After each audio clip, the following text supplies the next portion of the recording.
नमस्कार, मी राहुल वारंबे जैन इरिगेशनमध्ये कृषी तज्ञ म्हणून कार्यरत असतो।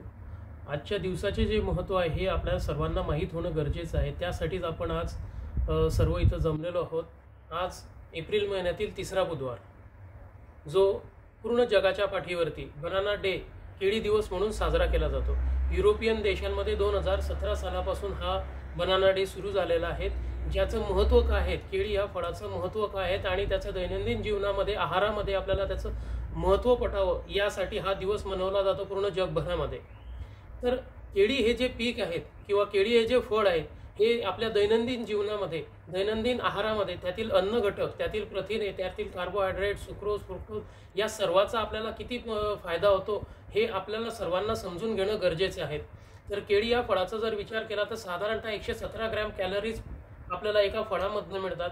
त्यासोबतच त्यामध्ये मोठ्या प्रमाणात प्रोटीन्स आहेत, त्यामध्ये अमिनो ॲसिड आहेत की जे अमिनो ॲसिड आपल्याला ताजेतवाने आणि स्वस्थ राहण्यासाठी मदत करतात। त्यासोबतच त्यामध्ये मोठ्या प्रमाणामध्ये ग्लुकोज, सुक्रोज आणि फ्रुक्टोज ज्या नैसर्गिक शुगर आहेत त्या उपलब्ध असल्यामुळे आपल्याला त्याचा फायदा होतो।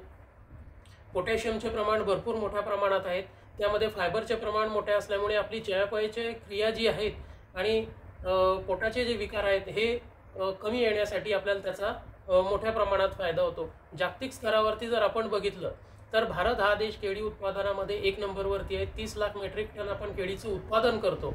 पण पर कॅपिटा कन्झम्पशन म्हणजे प्रति मनुष्य प्रति वर्ष जर आपण त्याचा आहारातला उपयोग बघितला तर भारतामध्ये फक्त 13 किलो प्रति एक मनुष्य वर्षभर केळी खातो। त्यासोबतच आपण जापानमध्ये बघितलं तर जापानमध्ये 16 किलो केळीचं कन्झम्पशन आहे, US मध्ये 23 किलो केळीचं कन्झम्पशन आहे, जर्मनीमध्ये बघितलं तर तिथे मोठ्या प्रमाणामध्ये आहेत। युगांडा सारखा देश हा साधारणतः 250 ते 400 किलो केळी प्रति मनुष्य प्रति वर्ष कन्झम्पशन आहे। एवढ्या मोठ्या प्रमाणामध्ये त्या देशात कन्झम्पशन आहेत। भारताची उत्पादकता भरपूर मोठ्या प्रमाणात आहे, पण भारतामध्ये कन्झम्पशन कमी आहे। तर आपल्या दैनंदिन जीवनामध्ये, दैनंदिन आहारामध्ये त्याचा किती आपल्याला फायदा होईल व त्याचं महत्त्व काय हे पटवून देण्यासाठी आज हा जागतिक बनाना डे जो आहे हा साजरा केला जात आहे। Jain irrigation, Jain farm fresh foods limited यांच्यातर्फे आज केळीचं जे आगार आहेत महाराष्ट्रातील रावेर या ठिकाणी आपण हा बनाना डे सेलिब्रेट केला आहे। यामध्ये आपण सर्व नागरिकांना केळी आणि केळीचा ज्यूस याचं वाटप केलेलं आहोत।